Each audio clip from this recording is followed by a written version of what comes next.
حضرت صلی اللہ علیہ وآلہ وسلم پر وحی کا ابتدائی دور اچھے سچے پاکیزہ خوابوں سے شروع ہوا۔ آپ خواب میں جو کچھ دیکھتے وہ صبح کی روشنی کی طرح صحیح اور سچا ثابت ہوتا۔ پھر من جانب قدرت آپ تنہائی پسند ہو گئے اور آپ نے غار حرا میں خلوت نشینی اختیار فرمائی اور کئی دن اور رات وہاں مسلسل عبادت اور یاد الہی و ذکر میں مشغول رہنے لگے۔ جب تک گھر آنے کو دل نہ چاہتا توشہ ہمراہ لیے ہوئے وہاں رہتے۔ توشہ ختم ہونے پر ہی اہلیہ محترمہ حضرت خدیجہ رضی اللہ تعالی عنہا کے پاس تشریف لاتے اور کچھ توشہ ہمراہ لے کر پھر وہاں جا کر خلوت گزین ہو جاتے۔ یہی طریقہ جاری رہا یہاں تک کہ آپ پر حق منکشف ہو گیا اور آپ غار حرا ہی میں قیام پذیر تھے کہ اچانک حضرت جبرائیل علیہ السلام آپ کے پاس حاضر ہوئے اور کہنے لگے کہ اے محمد پڑھو۔ آپ فرماتے ہیں کہ میں نے کہا کہ میں پڑھنا نہیں جانتا۔ آپ صلی اللہ علیہ وسلم فرماتے ہیں کہ فرشتے نے مجھے پکڑ کر اتنے زور سے بھینچا کہ میری طاقت جواب دے گئی۔ پھر مجھے چھوڑ کر کہا پڑھو۔ میں نے پھر وہی جواب دیا کہ میں پڑھا ہوا نہیں ہوں۔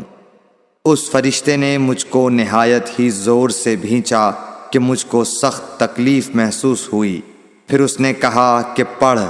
میں نے کہا میں پڑھا ہوا نہیں ہوں۔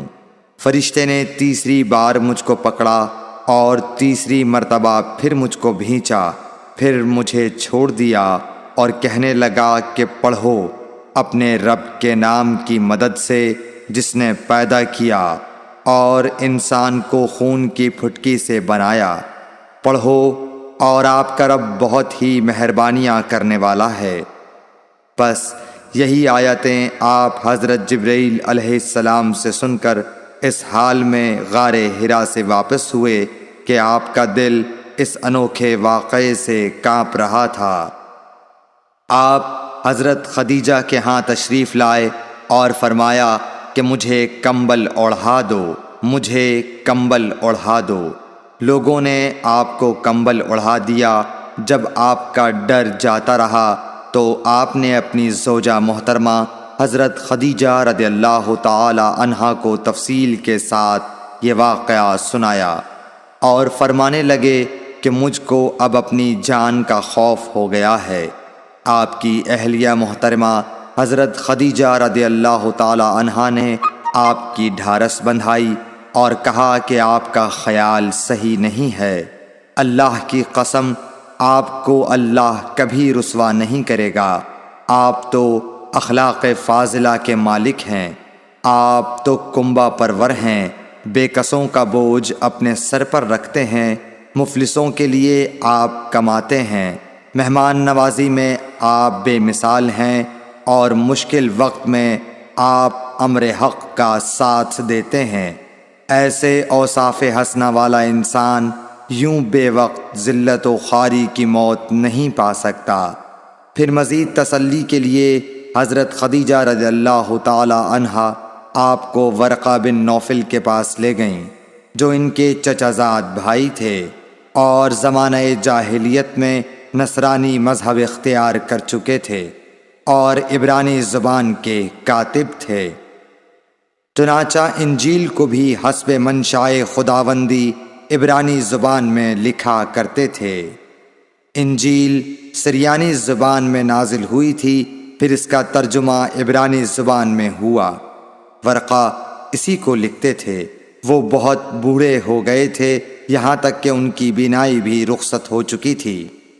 حضرت خدیجہ رضی اللہ تعالی عنہا نے ان کے سامنے آپ کے حالات بیان کیے اور کہا کہ اے چچا زاد بھائی، اپنے بھتیجے محمد صلی اللہ علیہ وسلم کی زبانی ذرا ان کی کیفیت سن لیجئے۔ وہ بولے کہ بھتیجے آپ نے جو کچھ دیکھا ہے اس کی تفصیل سناؤ۔ چنانچہ آپ صلی اللہ علیہ وآلہ وسلم نے از اول تا آخر پورا واقعہ سنایا، جسے سن کر ورقہ بے اختیار ہو کر بول اٹھے کہ یہ تو وہی ناموس معزز رازدان فرشتہ ہے جسے اللہ نے حضرت موسیٰ علیہ السلام پر وحی دے کر بھیجا تھا۔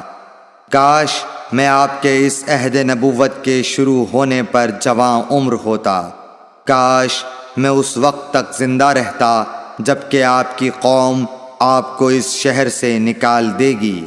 رسول کریم صلی اللہ علیہ وآلہ وسلم نے یہ سن کر تعجب سے پوچھا کہ کیا وہ لوگ مجھ کو نکال دیں گے، حالانکہ میں تو ان میں صادق و امین و مقبول ہوں؟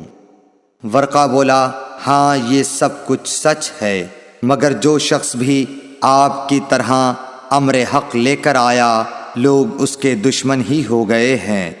اگر مجھے آپ کی نبوت کا وہ زمانہ مل جائے تو میں آپ کی پوری مدد کروں گا، مگر ورقہ کچھ دنوں کے بعد انتقال کر گئے، پھر کچھ عرصے تک وحی کی آمد موقوف رہی۔ صحیح بخاری حدیث نمبر 3۔